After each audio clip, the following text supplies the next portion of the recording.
Tub Talks with Damon on location in New Orleans for the United States Conference of HIV and AIDS. And the wonderful, generous, beautiful speaker, Brandon Anthony, has taken some time out from the conference to take a bath with me and share with me some ideas. How are you today? I'm good. How are you? Good! I'm so glad to see you. I'm so glad to get a chance to talk with you. You're one of these people who I see a lot at conferences, and I feel like I'm always like, sort of getting a little conversation there, but rarely do we ever get like a one-on-one to just hang out. It's been a while. It's been a while. Yeah. So the first thing I like to ask all my guests is, what do you like most about your body? I think I'm gonna pick two things: my eyes and my chest. Yeah? Let's start with your eyes. What do you like about your eyes? I think that they often are like, I don't know. I think I draw people in with my eyes. I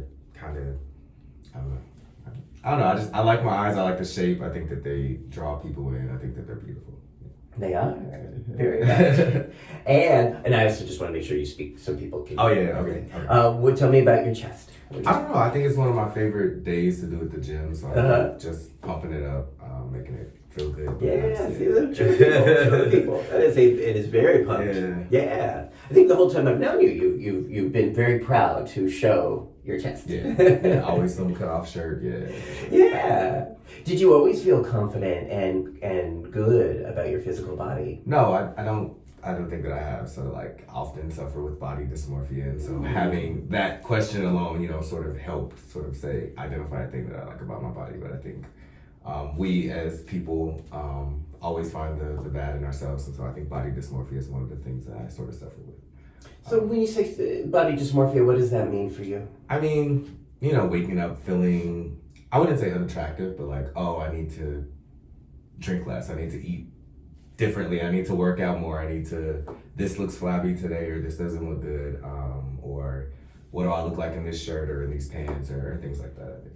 And then when you ask that question, the answer is usually something negative, or it's a negative thought, or it's you need to change this, or you need to do that. In order to, for what?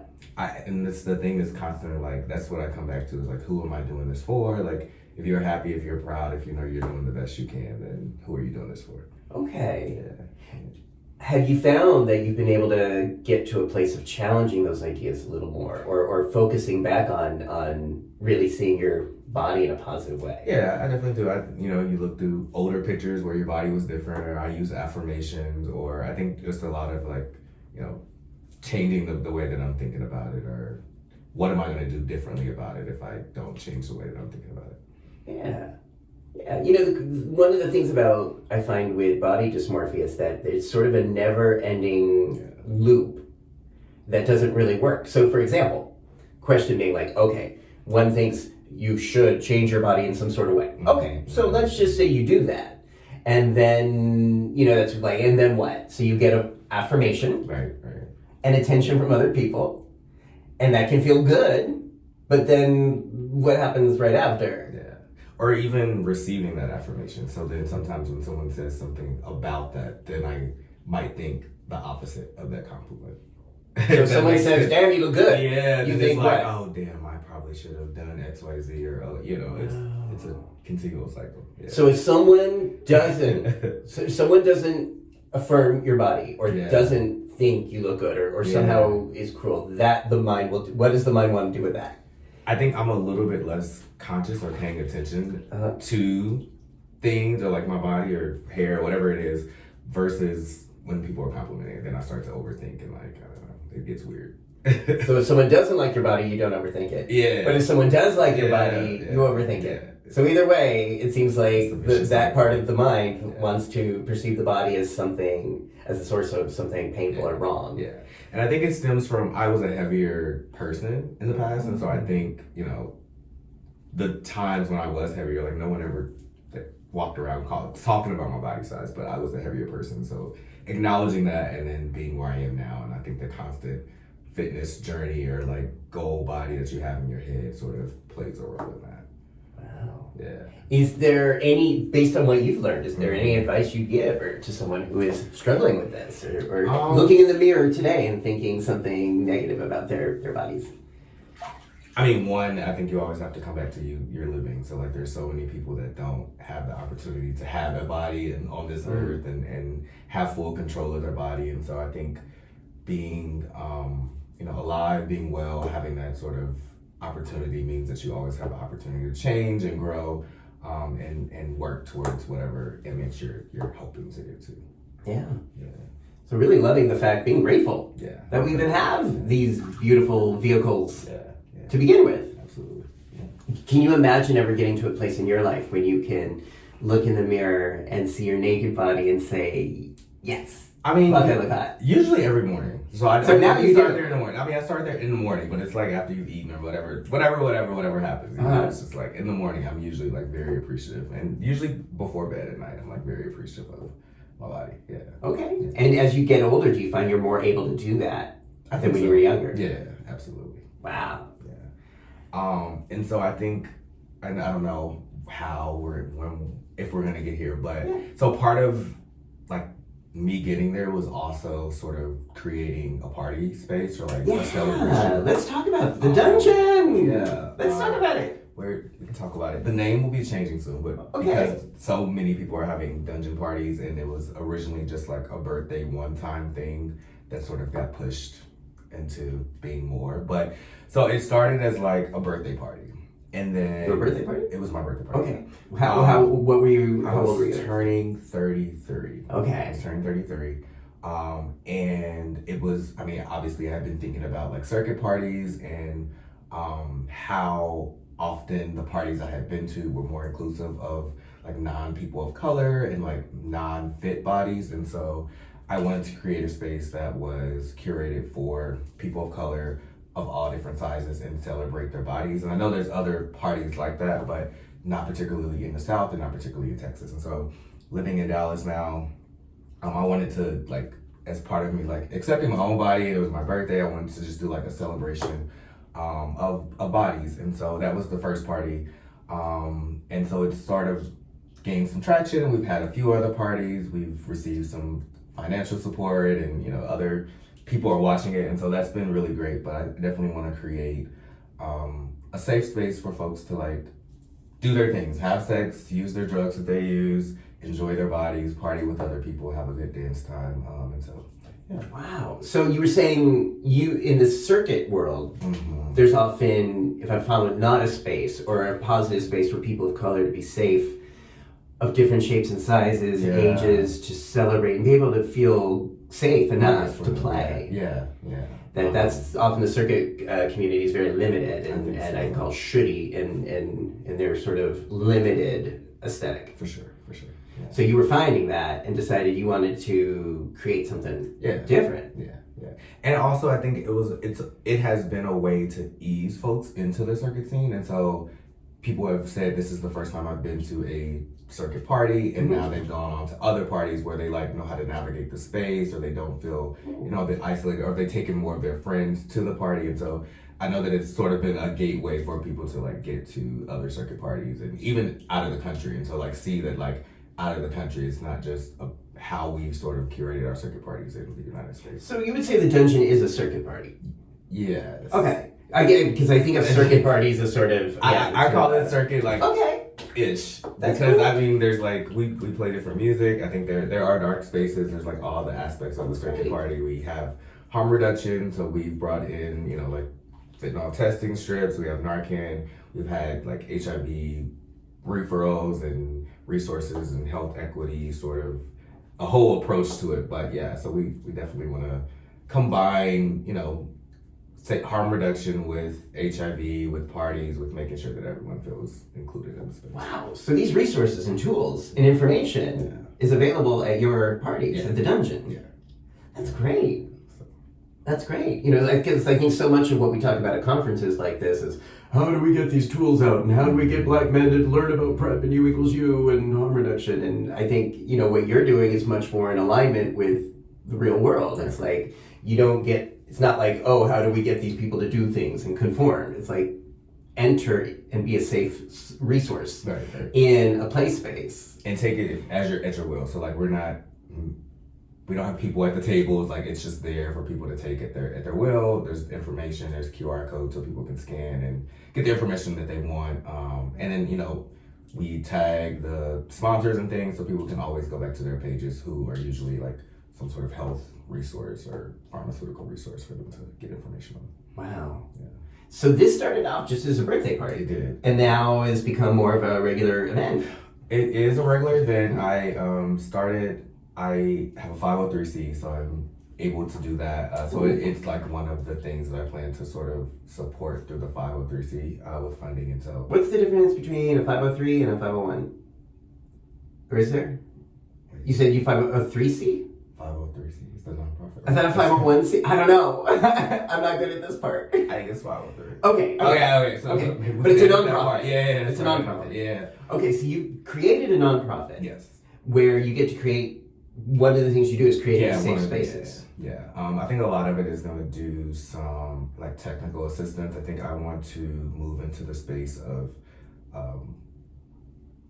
helping folks in communities, because I mean, as a Black gay male, there's like very few Black gay spaces across the country. And so part of it is what I want to do is find ways to help people in different areas advocate and change policy that sort of gets more safe spaces for people, whether that's a coffee shop, a club, whatever it is, whatever that looks like in their community. But I want to sort of support that. I want to take all of the sort of health equity, DEI, HIV things that I've learned and sort of apply them to other sectors of the world and sort of help people navigate. So yeah. And then by doing that, what happens? What's the end? I mean, I think that, you know, part of the safe spaces, I think, is also like, you know, making sure that people, body dysmorphia is one of the things that we talk about through the circuit party. So when we are talking about, when we're doing our marketing, we talk about the connection to body dysmorphia, to mental health, and then how that plays out in like risk behaviors. And so thinking about those things, if I don't feel beautiful, handsome, fine, whatever that looks like, maybe I'm more inclined to like, you know, not negotiate safer sex practices because whoever is sleeping with, whatever that looks like for a person. But I think that, or I'm not gonna take the best actions when I'm drinking or using drugs. So just being mindful of ways to help a person's mental health, and whether if that's a safe space for a party or if that's a safe space for a coffee shop to work or whatever that looks like for a person. But I really want to sort of move in that sort of direction, I think. That is really amazing. And I want to recap what I hear in that, because what I hear you doing is connecting the dots between sexual health and mental health. For me, those are very overlapped. Mm-hmm. That when we have sexual agency, we're more likely to have mental agency and vice versa. Mm-hmm. So that if we are sort of living in the space of deficit, pervasive thoughts about how terrible we are, mm-hmm. how much of a less than we are, and we're operating from the level of fear and depression, we are then rarely in a position to make healthier sexual health decisions. Right. We might do things that may not respect our bodies, mm-hmm. because we're so desperate for the validation, for the attention, for the high, of saying, well, I don't like the way I look, but if so-and-so will fuck me, then at least I'll feel better about myself temporarily. Right. And it's often in that position that people are, quote, vulnerable to not protecting their bodies for HIV, STIs, or even just consent and physical safety. Yeah. So you're really bridging these gaps that I don't see often done in the medical world, saying that it's so important that we look at these issues together, that how one feels about themselves, about their identity, about their body is so crucial to the medical and sexual health decisions they're going to make. Yeah. Am I following that? Right? That was a good sum up. Yeah. So how did you, I've known you a long time, but I don't really know, like, how did you come into this field? How did you begin to do this kind of work?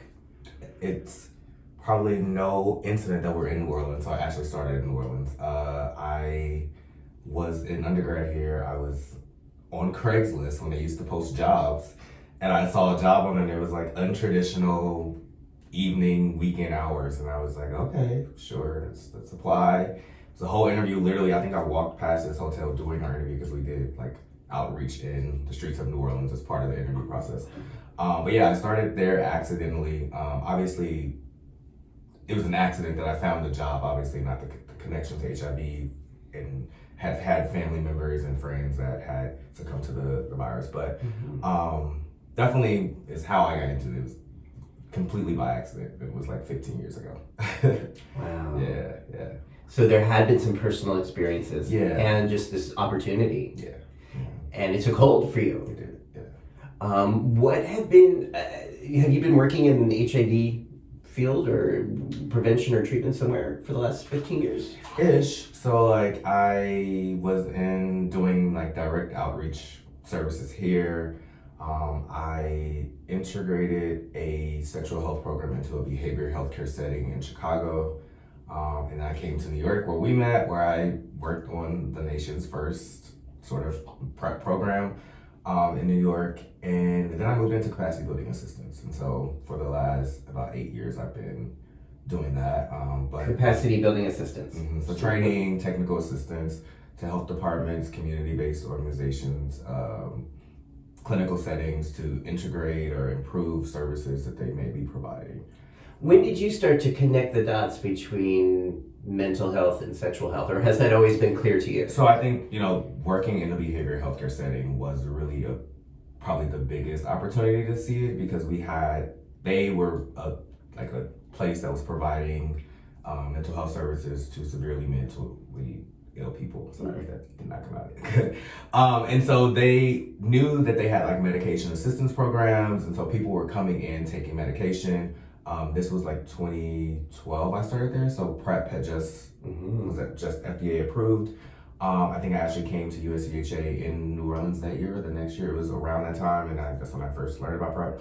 And I had a few friends in Chicago on PrEP, and I was like, if we're already giving people who we know are like putting you want this sexual health program in this behavioral healthcare setting, because we know that there are risks that folks are doing. There was a lot of substance use, and so I was like, if we try with a few patients to get them on PrEP, we know they're coming in daily for their medication. We can see how this works with this population, because we have a population that's already coming in taking medication. And so I think that's where I started to see that sort of connection, where like if we're giving this person whole care, we might as well address their sexual health in that, because we have a clinic in the office as well. So that's kind of where I saw the connection, and I think it's just been interwoven throughout the work that I've done since then. Wow. Yeah.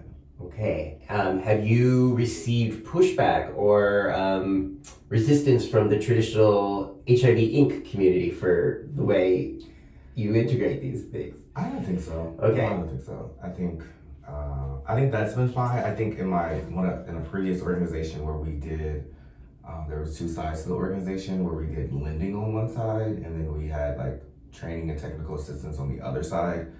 I've always wanted us to they built clinics specifically, like a housing opportunity, like a clinic on the first level, housing up top, and that got pushed back, obviously, because people don't want to put a clinic where a apartment complex is, and fund that and see if that keeps folks adherent to medication. But that was one thing that I did get pushback on. I thought it was a great idea to sort of find an organization across the country that would want their clinical setting attached to an apartment complex in some sort of fashion. But And yet we know how crucial housing is for HIV treatment. Yeah. But yes, I've seen that as well. In California, there was often, agencies that wanted to have a housing program either on site or adjacent that would constantly have to get pushback. Yeah. How do we get people to change their minds about that? I don't know. I was living in California when I suggested that idea. So, Okay. so I had people, the homeless, there's the housing issue, crises in California. Yeah. So definitely seeing it every day and knowing the impact that if someone's coming to your clinic, and you want to keep people engaged that are unhoused, then you can instantly create this sort of opportunity. But Right. Okay. Now back to the dungeon, if I may. So you're in Dallas, and I think of Texas in general as a pretty conservative area. Yeah. As a Black gay man creating these wonderful safe spaces for people of color, what kind of pushback have you had to deal with? So I think there's been very little pushback from like funders. I think people sort of have seen other parties like this across the country, and they recognize the lack of, parties like this in the South. I think folks, again, a lot of newcomers have come to the dungeon, and each of the times that we've had it. And so I think that people being comfortable in spaces like that, so coming in, seeing that like, oh, these people are half naked, or I gave a clothing option all the way to nudity. So people coming in and see that they are half naked, and I think they're like, oh, like this is a safe space. And so like I'm usually late to my own party, so I usually come in really late, and I come in and people are like, almost dressed, and then we get there and we like start to get undressed, and we come in and get the party started, and folks are like, oh, okay, and then you see people going to take their clothes off. But I don't think there's been a lot of pushback from like, we've had financial support from folks in the city, and so I don't think that there's been, or state, so I don't think there's been a lot of pushback in that way. Wow. Yeah. That's amazing to hear. Because again, I think, and I could be very wrong, that, it feels like a lot of the South is still funded and based in AIDS Inc., which is often fundamentally racist, and seems to me to often be against this idea of celebrating sexuality. Yeah. And about you having full autonomy as a Black gay man, that you have full autonomy over your sex life. Yeah.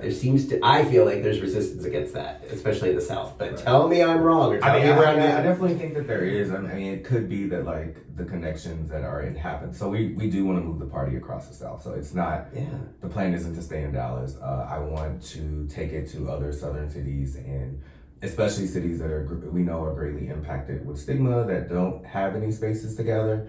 And so cities like Montgomery and like Jackson and like Charlotte, like cities across the South that like don't traditionally get parties like this. So we definitely want to move it across the South, and I think that we will have a lot more. Like, we're probably gonna have to start really small and with like networks of people, like using the social networker strategy to sort of bring folks in and bring your friend, or something. Because I do think that it's gonna take time to like grow in those markets. But for Dallas, it's been pretty steady. It's been pretty good. People have traveled in, so that's also been a big thing. Like the first one, most of the party had traveled in. I think the last two, a lot of people traveled in as well. Ooh. And so it is sort of like, maybe I'm not looking at the whole picture with like how Dallas responds versus the folks that are traveling in, but there are also a lot of people from the South that are traveling. Yeah. Are you comfortable? Do you want to stretch out? No, I'm good. Okay. I mean, that I think helps though for a sex affirmative party is to not know, to have people travel and not know everybody. Yeah. It's like, oh, that bitch, I've seen her already. Sure. That's really amazing to hear. And it really, I admire that you're stepping into this leadership position to say, I want to do this, and I want to get funding to do this, and to think about ways that we can promote and educate a harm reduction in community and celebration into safe play spaces. Yeah. As you said, Narcan, fentanyl are included or informed. You said PrEP education is available. Is U equals U or treatment information? So yeah, we have all of that information. How about doxyPEP for this? Yes. That's great. Yeah. And so hopefully that's actually one of the things I would like to have at the party is doxyPEP, as folks are leaving their party packs or whatever that looks like for them. But yeah, absolutely. Wow. Yeah, I think that would be a really. So you'd like to have them be able to like leave with a party pack? Yeah, you know how you have the little, you're leaving the party, there's like candy, there's the information, all those things. I would love to have doxyPEP in there. That's brilliant. I mean, it seems feasible because doxycycline is a generic drug that's been used forever. Since 1967. Until the Supreme Court finds out what we're using it for, maybe. But I mean, yeah. Yeah. So, I mean, again, it's weird to me, not weird, but disappointing to see the response to doxycycline, because it feels like, oh yeah, this is what they did with PrEP 10 years ago. Right. The difference being doxycycline has been with us since 1967, that people take regularly for acne, malaria, Lyme's disease, bronchitis, so many things that also happens to prevent syphilis, gonorrhea, chlamydia in a really significant way. For sure. No, go ahead, sorry. I was going to say, but it's only when we talk about it as gay men and fucking that suddenly doctors have all these, oh my God, fears. What about resistance? What about this? What about that? They never seem to have had these fears in the last 57 years until now. No. And at one point, I think I used to have acne. I took 200 milligrams of doxyPEP a day for acne for years. No one's, or not years, but months, 3 months, and no one said anything about resistance. Right. Right. So teenagers take this much larger doses for much longer periods of time, and nobody freaks out. Yeah. And did you ever get an STI when you took it for acne? No. See? Okay. All right. Right. Yeah. So when you come to a space like this, when you come to the U.S. Conference of HIV and AIDS, I think this is the largest gathering in the United States for people who work in this field. What is it you want to see, or do you come here to learn new stuff you don't already know? Do you come here to sort of be around people? What's the thing for you? I think as someone that's done this work for 15, 16 years, indirect care, and then like sort of in the capacity building assistance training sort of space, I often use it as a way to reignite my flame. I often think that I've like aged out or like, burnt out or whatever the case is. And so I do like to come like get that. I mean, people have referred to it as a revival, like if you do whatever that looks like for folks, but I do come to like try to find a way to like relight the flame and like get reconnected. You can often feel like, especially as you move out of like the direct care level, or you're like not doing a lot of community-based things. Right now I'm consulting, and so there's even more of a separation between me and folks, and so I definitely come for that sort of connection and revival, and yeah. Great. And when you say consulting, what does that mean for you? I'm like 100% consulting with organizations around technical assistance, training opportunities and things like that, strategic planning, things like that. Great. So that gives you a lot of autonomy too as a leader. Yeah. That's wonderful. So this is a place then where you can sort of recharge, make some connections. Do you ever find, this is what we call a leading question, so maybe it's not, but do you ever find yourself in one of these sessions here saying, oh my God, they're having the same conversations over and over again, expecting? Absolutely. Yeah. So, like, what do you do with that when you're in the? I feel that something. Like, what do you do with that energy? I don't know. I don't know. I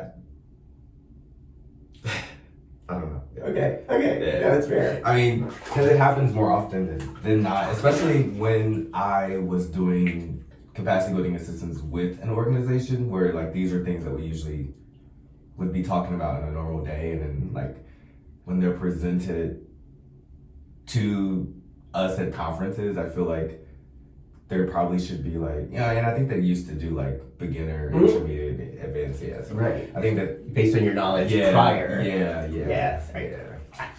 Yeah, I think they used to do that sometimes, and you're saying sometimes it feels like they're starting pretty basic info, or they're kind of assuming you don't know the information at this conference.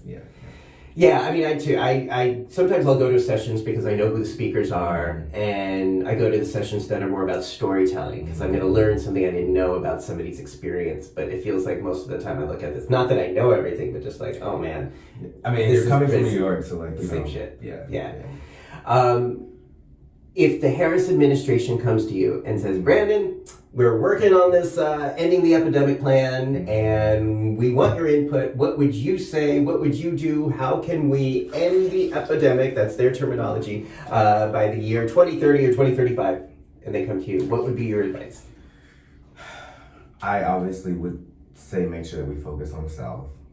I think that the South is still disproportionately affected. I think Black gay men. So obviously, with whatever we do, make sure that it is at scale in the South, and that a lot of the resources go to the South.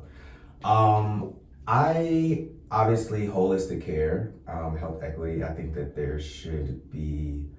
I think that we have to move away from the medicine, move away from the medical appointments. I think move away from the medical and the behavioral sort of things, and look towards infrastructure for folks. I think that.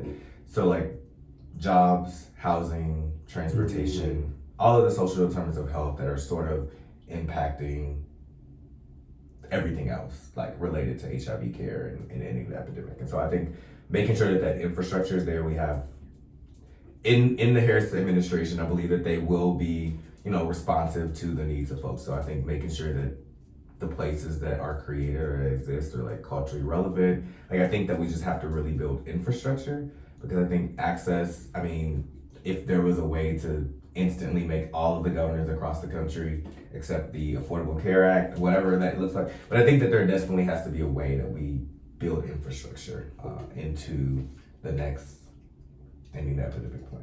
Okay. Yeah. So including in that is housing and, Housing, employment opportunities. transportation, yeah, all of that. How about more dungeons?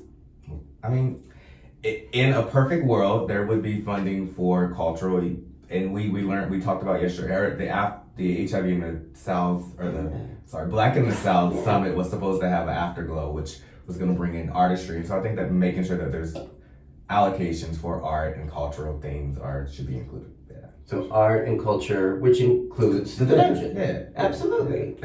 Well, connection, right? Community, touch, play. Yeah. I feel like that is never in these plans. No, it's not. And really leaving a lot out. True. All right, so Harris administration please include Brandon and these ideas. Absolutely. May I ask about your collar? Oh, yeah. Okay, so if I just show you're wearing a lock, you're wearing a collar. Yeah. So is that colored, or tell me if you don't mind, what does that mean? For me, like I do have a partner, but for me, I think I've just worn it as like sort of I've worn it when I didn't have worn. I've worn it for like 8 or 9 years now. I just wear it. It just makes me feel at peace. I don't know. It's kind of like a safety thing for me. Oh. Yeah. May I ask what the connection is between the lock and the inner piece? No, I don't know. I just feel, I have the key. I know where it's at. I feel like sort of protected knowing that I, have the key and it's put away. But yeah. Okay. Okay. I know that there's other meanings for it, and so that is like my meaning for it. Like I just feel safe and secure when I have it on. No, but yeah. Beautiful. Yeah. Okay. Do you have a spiritual orientation or religious foundation that helps with this work that we're talking about? I think I ended up my partner and I just had this conversation this week actually. So neither one of us have felt quite spiritually connected for a bit. And I think the pandemic sort of moved me into that direction, like with I wasn't going to like any sort of religious practices before then. But I think my spiritual practices that I identified the other day were probably like the gym. I have stones that I like sort of, like stones or crystals. I think music. And yeah, those are sort of my things right now. I don't really I like alone time, so I would say some sort of meditation, thinking, meditating, whatever that looks like, or not thinking but meditating. But yeah, those are about the practices I go to. And what do those practices do for you? I think a lot of centering and grounding. When I'm thinking and or meditating, I think some self-awareness, so just like bringing things back, processing. Yeah. Okay. Do you have a higher power or sense of something or someone greater? Yeah, I do believe that. For me, I say that I think that God and the universe coexist, and so I think that when one is absent, the other is present. So yeah, definitely sort of have those thoughts. Okay. Yeah. So you have ways that you can access, Yeah. sort of tune into that wavelength. Yeah. Does sexuality or sexual practice feel in alignment with spiritual practice? Masturbation for sure. Yeah. Yeah, spending time alone, enjoying my body. Yeah, alone. Beautiful. Yeah. Beautiful. Helps you feel connected to energy. Yeah. Great. Okay. Wow. All right. So last thing I really want to ask you about is just about what it's like for you to be aging at this time, which we're all doing. Yeah. So wait, you said you turned, I forgot, you told me earlier, but you turned 30 this year? No, Or 35. 35 now. 35, yeah. Okay. So what is it like today? We're in 2024. I feel like the world is different in some ways, but similar in other ways than it's been historically. But for this moment in time, what is it like for you as a 35-year-old proud gay man? You've been out, I think, more than 50% of your life. Yeah. What is this feeling like for you right now? Do you feel like you're getting old? Do you worry about aging? Are you happy about aging? I don't. So my grandmother's 99, and my grandmother lives alone. She uses a cell phone. She texts. She cooks. She works out. She is starting to have like some mobility issues at 99. But I don't look at age in this way as like getting old. Like I don't, for me, and my mom is also 74, so I don't look at age as a like 50s or 60s or 30s or whatever that is as an older age. I sort of just look at like life's progression and what you're able to do, and as long as you're still moving and contributing, I don't think that you're staying with the times. Like if you're, you know, relevant, I think that those things sort of take priority than the actual age and number for me. Great. Yeah. So I've been gray also since my 20s, and so I had to, I was like, okay, this is gonna make me look old, but I'm like, you know, there's days where I'm like, there's the person in front of me that looks like they're 21 and they're not getting carded, and then I get carded, and I'm like, what the hell is going on? So yeah.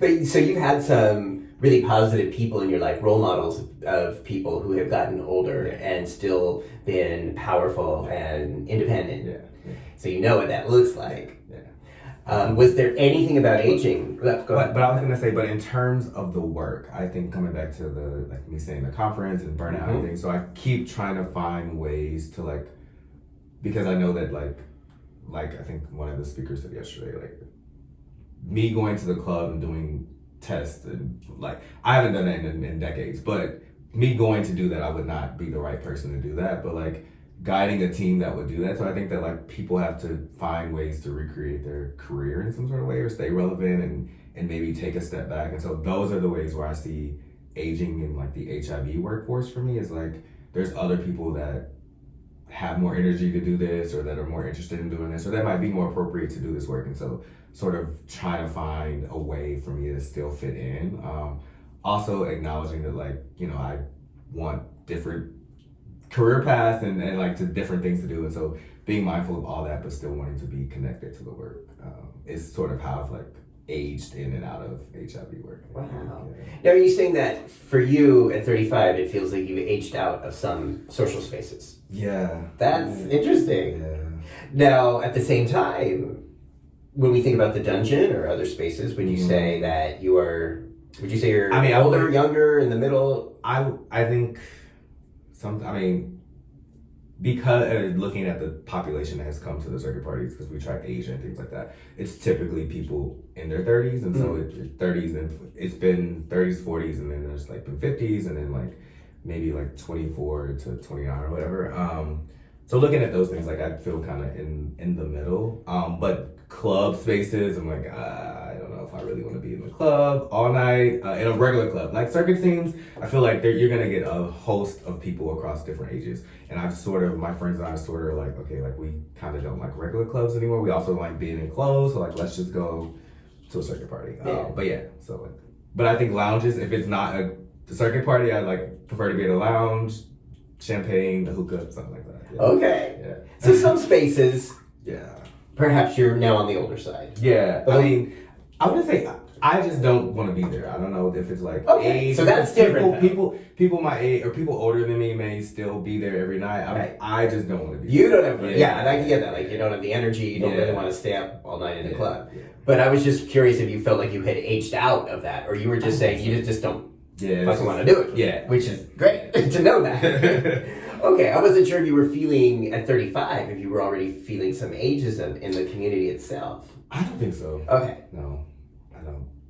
I haven't felt it, rather. Good. Now, I mean, I'm 53, and I've just accepted, 35 years ago, I accepted no matter where I go, I'm going to be some people's cup of tea and other people's not. Absolutely. Some people are going to be like, give me some of that, and some people are going to be like, You're no. So, and it was like, okay, so this is going to be true in my 20s, this is going to be just as true in my 50s, it'll be just as true in my 70s, that, you know, some people will think I'm good and some people won't, and that's the way it goes.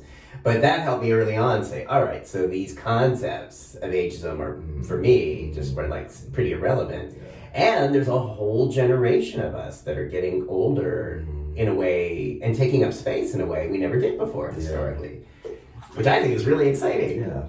You know, so, okay.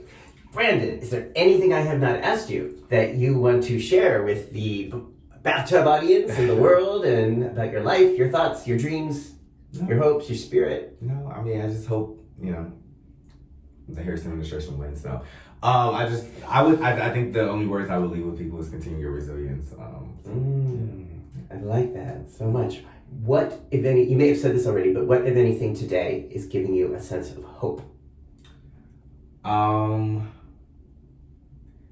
Yesterday, I don't know if you saw my shirt. I had on a Kamala Harris shirt. Yeah. Not to keep bringing it back to the administration, but my original flight was at 7 a.m. So I'm at the airport at 6 a.m. in this Kamala Harris shirt.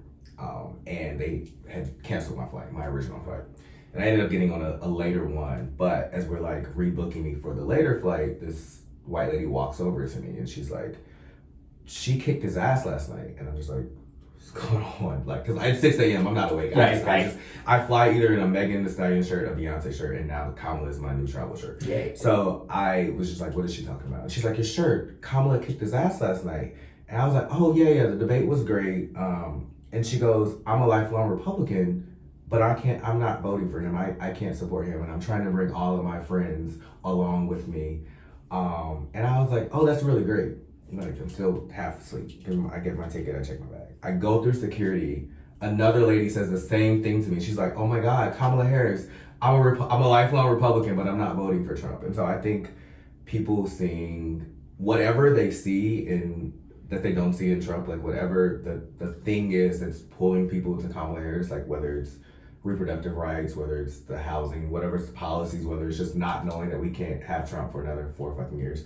Whatever it is, I think that's bringing me hope. And I was in Texas, so like that happened in Texas in the airport with 2 white Republican women. And so we know that white women typically vote Republican, and so seeing that yesterday was kind of hopeful for me. I love hearing that. Thank you. Oh, that is inspiring. That is inspiring. People can change. Yeah. People, I want to think, can be open-minded. Yeah. Not some people can't, but some people can. Yeah. Thank you. Thank you for taking time to sit with me. How is this feeling for you right now? It's good. Yeah. Thank you for It's a little bit different. Yeah, it's different. Would you say this was a good experience? Beyond me being sweaty and hot. It was good. I was kidding. All right, so if people want to follow you, keep up with your work, see what's going on with the dungeon in Texas or perhaps in other spaces, what is the best way for them to do that? I think I'll give my regular Instagram just because the Dungeon Party name will change and that at will not be the same. So VB Anthony on all social sites. THEEB Anthony is across wherever you can find me. So yeah, that's right. Okay, so that link to the Instagram page will be listed below. Perfect. And if you like this interview, subscribe. There's 4 seasons now of these interviews with leaders and people who are innovators, who are questioning, challenging some of the traditional ways of doing business, thinking about how we can do this better, more holistically, mental health, spiritual health, sexual health, how we put those together. And I think you're one of the people who's really making that happen in the South. So if you want to see more of these interviews, subscribe and watch more TED Talks. All right, everybody. Thanks for watching. Bye. Bye.